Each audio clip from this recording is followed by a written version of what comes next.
Good afternoon. Welcome, everybody, to another episode of SEO Happy Hour. I'm here again with my good friend Keith Tirico, and Hello. today we're going to be touching on the current climate of things because of the pandemic and how a PEO can help you. We'll talk about employee benefits, termination, what furlough is compared to termination, and a few other things.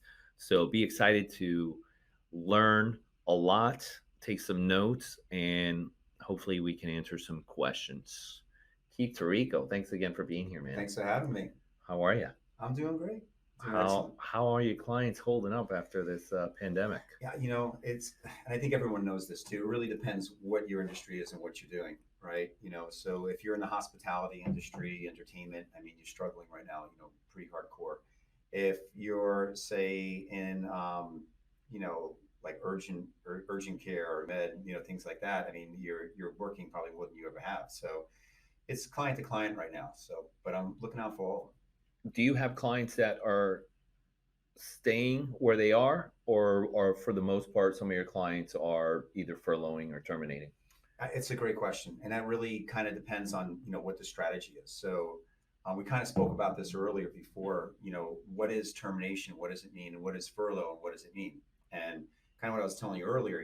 Furloughing it comes from actually the military. As you're on furlough. That's how you kind of know and understand. You heard that word when you really think about it.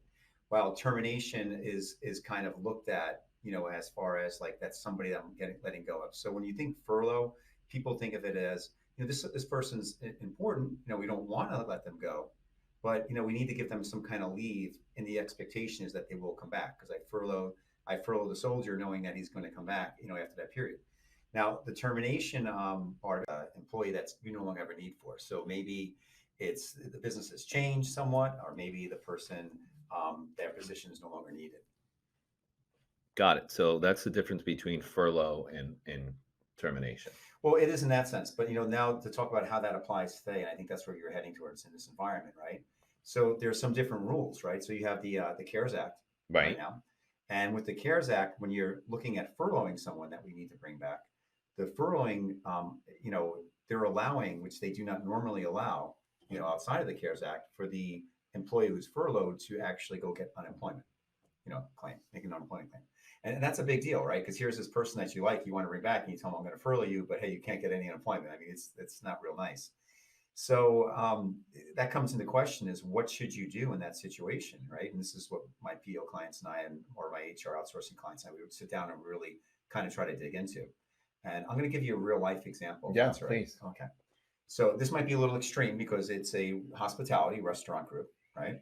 So their big thing, I mean, they would 100% completely shut down within 24 hours. So you can imagine having 420 employees, 5 locations, restaurants, and you're being told whatever. So you can imagine how that phone call went. Wow.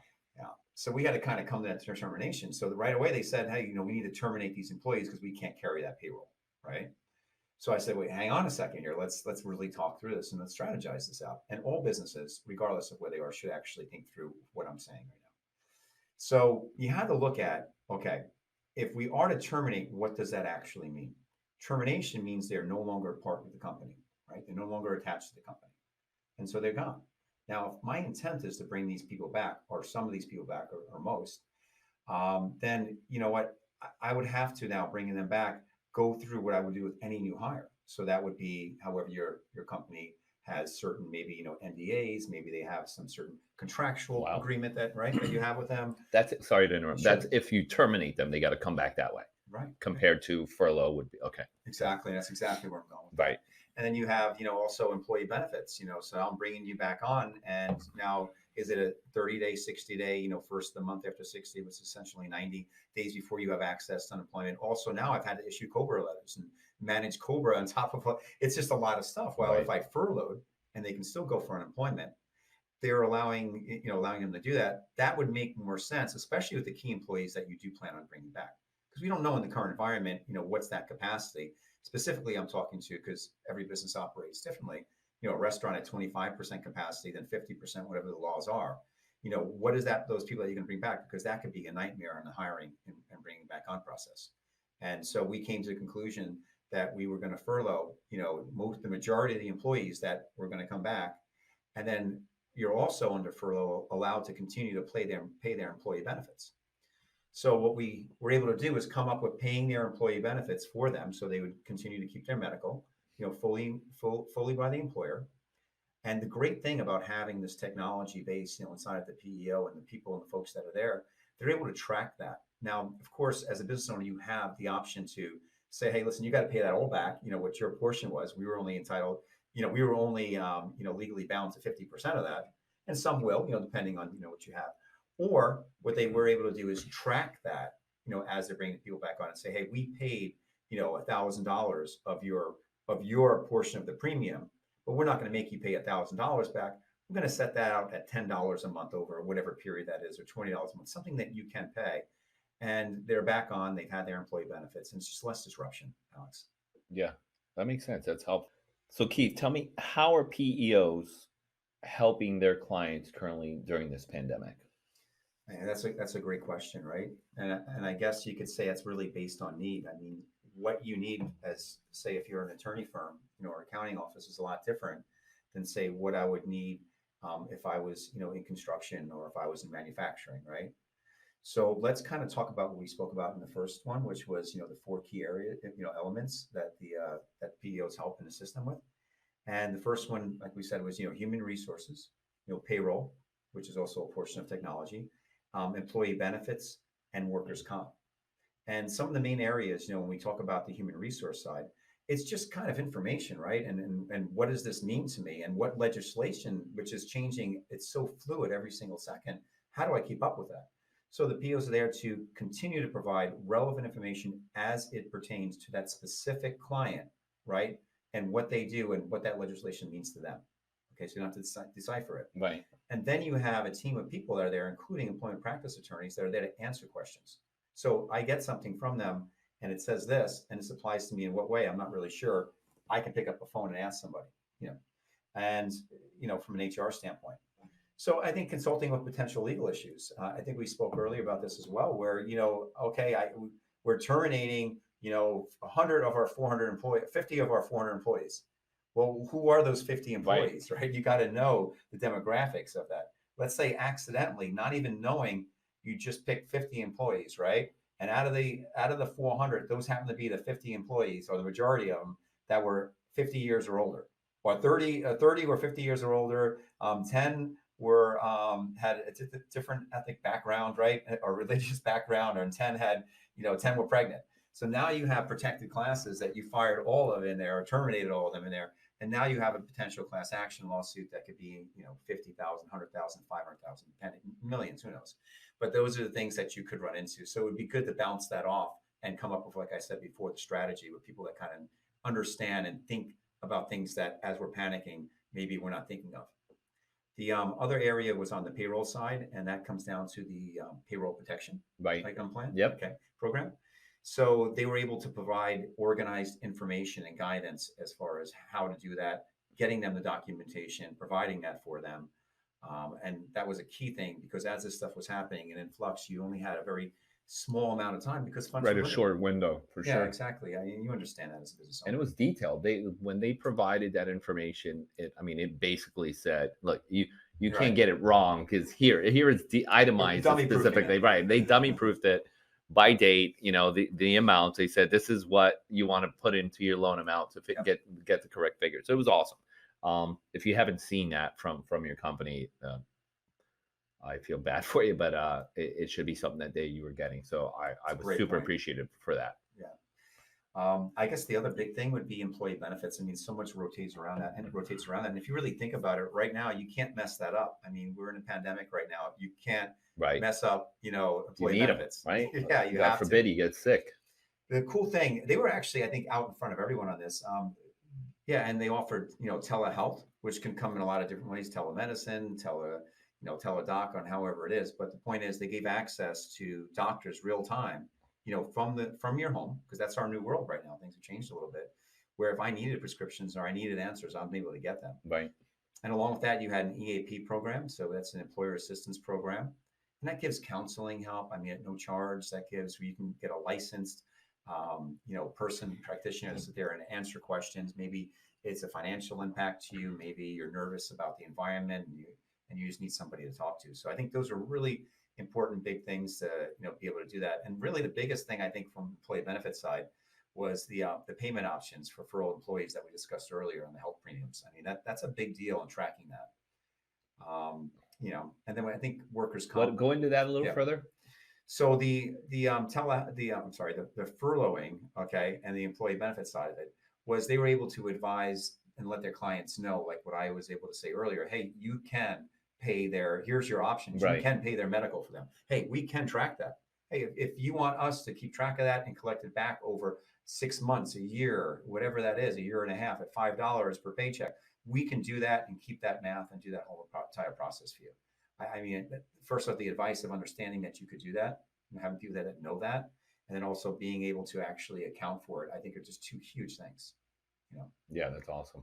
And then I think we touched. I wanted to touch on unemployment benefits a little bit. Yeah, absolutely. Before we jump to that, I did want to say just finish the workers' compensation thing. Okay. And companies can run into full shutdowns. I have a current client right now that they're based in Fort Lauderdale. They operate out of Miami and they operate out of Delray Beach, and they do all those type of things, the bike rentals and the boats and they're in a really bad spot. I mean, they're completely shut down. People are not flocking right now to go to boat rentals. And on top of it, they had just signed a pretty large contract with the cruise lines where they became an excursion, per se. So it's difficult, for them to have that happen. But when you're looking at them and you have workers' comp and how that applies to them, workers' comp is based on payroll, and there is no payroll. So when there's no payroll, there's a lapse in coverage, and when there's a lapse in coverage from a workers' comp side, you lose your policy, and it's also very hard to go back and get that restarted. And the PEOs, because they have their own master policies, employee benefits and a workers' comp, they're able to dictate the rules, and they would say, hey, you know what? When you come back, regardless of payroll, it's going to be as if there was no stop in service. That's not going to reflect on you poorly. So that was a big deal. Awesome. Yeah, that is great. So I think your second question then was unemployment, right? Yeah, I wanted to touch on unemployment because I know the government made some recent changes, and I know you can only talk about it so much, but let's hear some of the benefits of what the government's done with unemployment. Yeah, and this is definitely something I'm sure that's affected everyone that's out there. Yeah, for sure. I mean, God bless everybody. I know everyone's going through this differently. So, empathy goes out to everyone. Someone's definitely been affected by it. Or know someone, right? Yeah, or know someone, whether it's been a job loss or whether it's been an illness. I know a couple people who've actually lost family members. Yeah. It's sad, but Can we talk about it in two parts? Would that be okay? Yeah. One part on how a PEO affects, and if you don't mind with the audience, if I could just maybe talk in general a little bit about it too, just in their state. I'd love it. I think the more information you give, better, because I have very analytical attorney clients that are going to listen intently and may have some really awesome questions after they hear this. So talk as general and as give out as much information as possible. That's what we do. We love transparency here. Okay. So you have a couple of things with unemployment, right? That may not seem so obvious, and it kind of goes back, and that's I call it the black swan, right, or the unicorn, the things that you don't see. We think and react to stuff, sometimes not thinking about. Although attorneys are actually very good about thinking about the unknown, but about what does that move mean to me later, right? Well, with unemployment, the other thing that comes with that too, right, is people file for unemployment, and then you have unemployment claims hearings and things like that. Regardless, they're going to get in that. There's still something that has to go into that does affect you as the employer on your state unemployment tax rate, right? So the PEOs, they'll handle all that process. They'll manage the hearings. They'll be able to actually coordinate as far as whatever has to go governmentally to help keep that state unemployment tax rate down, because it can be impactful, right? The other thing with the unemployment right now, when we're speaking to the CARES Act, right, is federally they stepped in and they're giving $600 over a 12-week period, okay, for anyone who goes on to their state unemployment. Now, as you know, or you may not know, state unemployment varies. It's kind of up to the state, right, on how they do that. They have this little bucket, they charge what they charge. So, what you have or what rules you have, the length of time, the amount that you get paid is all going to be based on the state that you're in, But being that we're specifically talking about Florida right now, the Florida's maximum, is going to be $275 a week over a 4-week period. So real life and how that translates to me as an employee, right, is that during that period with that $600, if I'm qualified for that, and also for the $600, is I'm going to be able to collect out during that period of time, $875, as opposed to collecting over a 12-week period 275, which would be kind of difficult, right? Yeah. So, and here's one thing I didn't mention earlier. It is retro as well, because I was speaking actually with a friend of mine, not a client, nothing, just a friend of mine, and he does personal training, and and he worked at a gym, and they let go of those people in the first week, and he's been trying to get unemployment since the first day and cannot get it. And I was able to do a little homework and find out and give him some additional information. It is retro. So, like I explained to him, even though because he almost was going to give up on it, I said no, continue to do that, because up until July 31st, right, that this program is still valid. Okay, up until July 31st.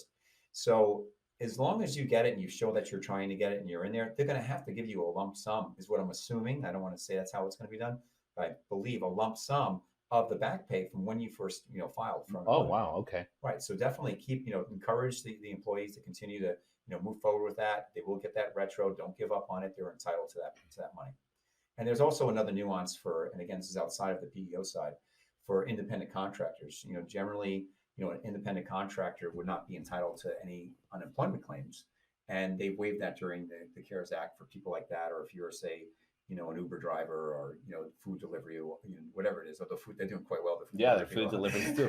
Food delivery and gym equipment are we're gonna killing scratch it. that one Right, up right yeah. now. I think they're actually donating money towards the unemployment. Yeah.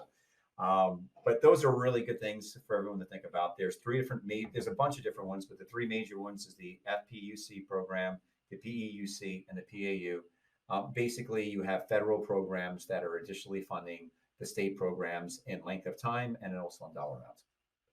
Awesome, man. Great information. Anything else you want to add? Hang in there. I mean, listen, everything was great before. It's the same thing with your stock portfolio. It will come back.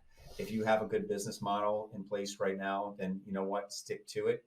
I think this is a great time for companies that have received the payroll protection money, and they kind of are still not really up to 100% right now. Think about the things that you had meant to do inside your office. Think about the paperwork. Think about the reorganization. I think keeping the people, you have to keep that payroll going, up to 75%, you have to use that 75%, 25% can be utilized towards, your rent, can be used towards, employee benefits, things like that. But you have to spend that money on that, during this period of time. So if they're in there and your business isn't up to snuff because the rest of the world isn't, then think of those other projects that you always said, we all have them, that you always said you wanted to do, and task the employees to really get that. And even if it's just down to them educating themselves to be better at what they do at their job, so that they're better employees for you, going forward, and stay safe. Wow, that was great advice. That's awesome. I think I heard it somewhere too.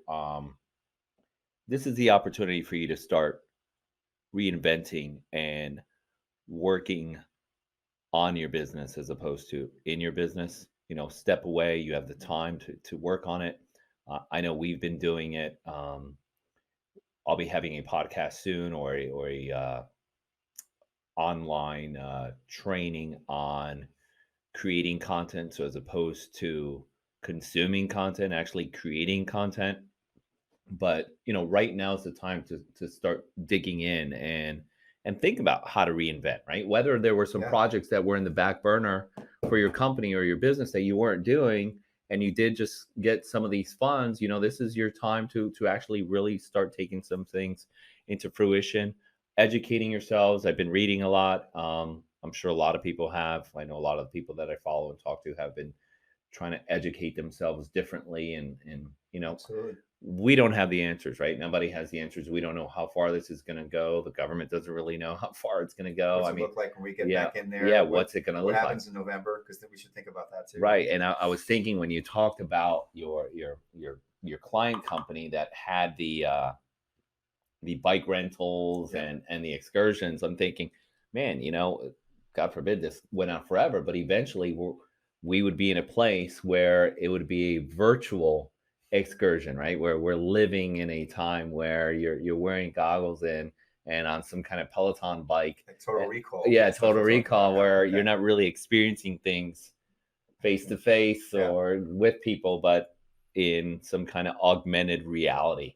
Um, which is, Well, for us there's old some school irony. guys, There's yeah, some irony to this though, right? Because yeah, we've become that way, and this is kind of interesting how things kind of accidentally work out. But we go from this virtual now working, like you said, virtual experience to now having real experiences with our family, where we're with them and we're doing board games and we're watching movies and we're playing ping pong or we're going on bike rides. So there's been some stuff now that has happened that has actually made it, even though it may be unreal now, of all the Zoom, like even with our friend things we're doing with our family, we've gotten more personal. At least I have, and I believe a lot of my friends yeah, have as you've well. definitely gotten a little more social, and it's funny that you touched on the families and board games. Um, so I've Yvette and I've always been blessed and fortunate where our staff does the majority of the Right. work, and we don't have to be at the office and do as much as some of the other employees and some of the staff. So we're blessed to have the people that we have, right? You're always better because the people that are running the business are better than you are. So for me, we've always been Right. doing family things and stuff. So, when we're in our neighborhood and seeing people biking and doing the things that they're doing and they're all loud, and when people didn't come out, people still were getting home at 5 o'clock every day. You're now making the time to do these things. And so I brought it up to Yvette, and she's like, I go, you know, I see these people walking and doing exercise. I go, but they could have been doing it before, right? They're still kind of getting home and working till 5, and they're just kind of finding the time. But she brought up a good point, right? Back then, when you were working a full schedule, back then I say, right, like back 2 months ago, Right. when everyone was working and had a full schedule, you were getting home and you still had to do the laundry, you still had to figure out dinner, right? So now you're consumed by 3 hours of additional stuff.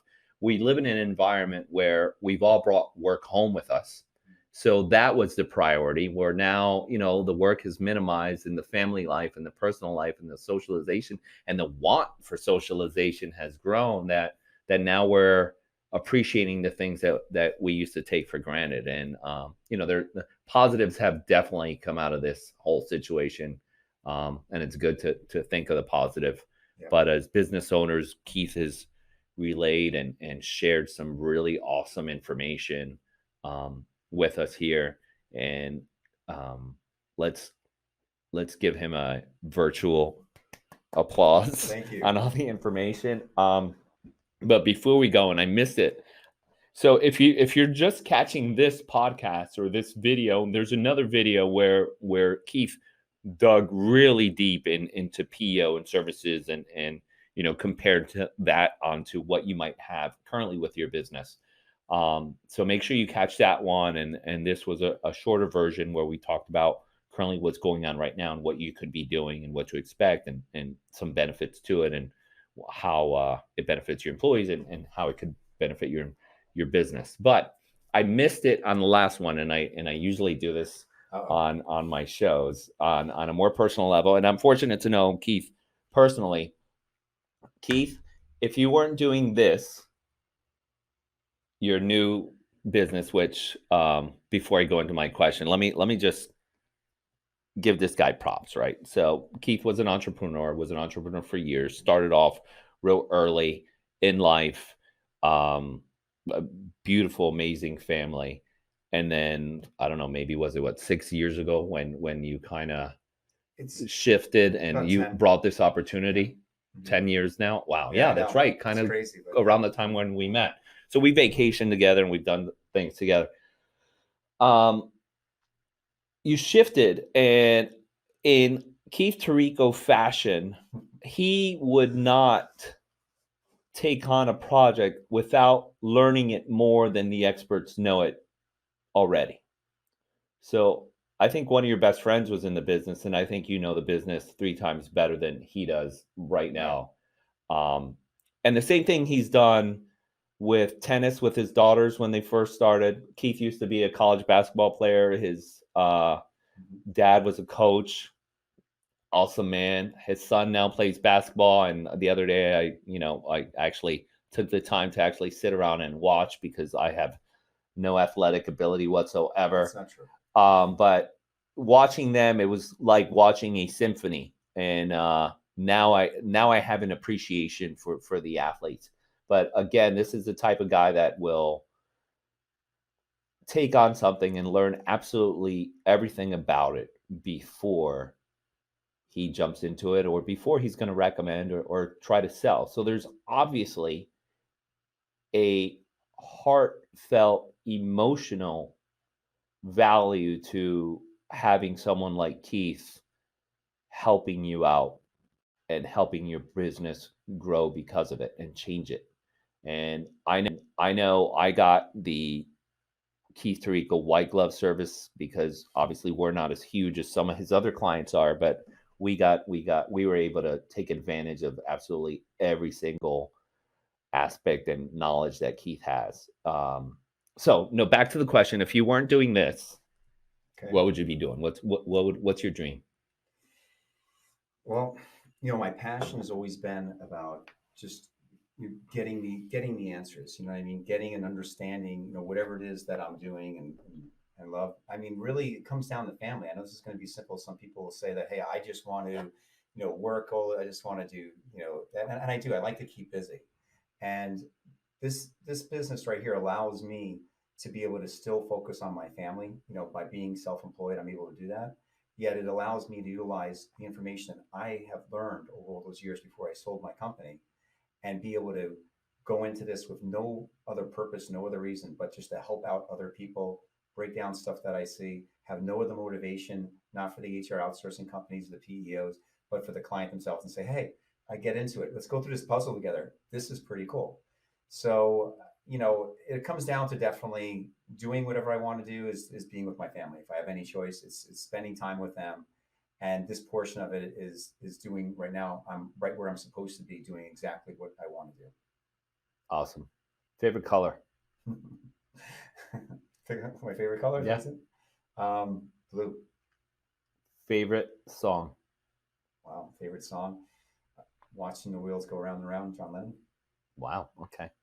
This guy knows music too. I remember being in the ride with him in North Carolina, vacationing together, and he would break down a song. He's like, "Do you know what this song means?" And I think we were listening to Pink Floyd. I don't Oh yeah. remember the song, but it was an awesome track.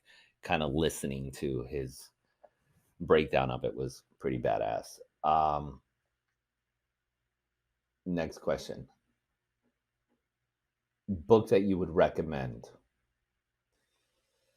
The one thing. I can't think of the publishers I've had. I mean, No. okay, the one thing. It's a really cool book that basically tells you to simplify life, and each day, stop trying to think of doing everything. Break down the one thing that absolutely has to be done today.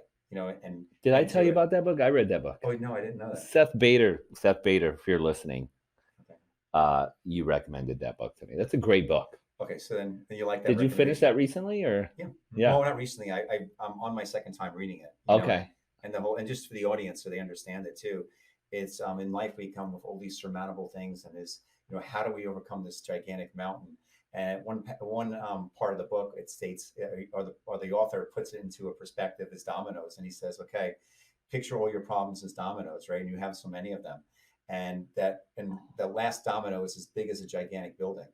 You know what? Well, that first domino is the size of a domino. And if you take that domino and you just put it in little increments up until you get to that big one, and then you push that one domino, that big domino would go down very easy, all initiated by that small domino. And I thought that was pretty impactful. He obviously retains what he reads way more than I do. And I was wrong. Seth Bader wasn't what Sorry, was Seth. he? Was it Bad Seth shout out. Bader or Andrew? I don't know who it was, but it doesn't matter who recommended it. Great book. Okay. I love Maximum Achievement, or I'm still very fond of Dale Carnegie's How to Win Friends and Influence People. I've used it since the 10th grade. It's helped me a lot. I think it's helped build my business and Mm-hmm. courage. But Thanks, Can I Keith. tell you why I liked watching the wheels go round and round now that you No, bring it yeah, up? please tell me. I like it because it's written by John Lennon, and John Lennon and the Beatles, they broke up for a period. Obviously, everyone knows when they broke up, and they kind of went their own. And the irony is, I mean, Paul McCartney went off and did what he did and was big, and actually George Harrison was actually more successful on his first album than everybody else. But they were great songwriters. But I really liked that one because it was a couple of years later, and he really hadn't come out with anything. And everybody kept saying, what's wrong with you? What are you going to do? I mean, how will you let this all go to waste? What are you're wasting your time? And he came back with that song was basically, I'm just sitting over here. I'm fine, and everybody's coming around here. I'm just watching the wheels go round and round, and, I like to watch them, turn. And it's just an interesting song. And it was his reply basically to everybody was telling what to do. So listen to it and you'll see what I mean when I put it in that perspective on how in his period of his life, how he hadn't done anything at that point and just wrote that great song, just kind of telling everybody, hey, I'm good, I like that. Yeah. That's awesome. Thank you for sharing. Okay. Thank you. Thank you all for being on the show and listening. Hopefully, stayed through for the awesome content that we just had. Stay tuned for the next episode. Thank you, guys. Thank you.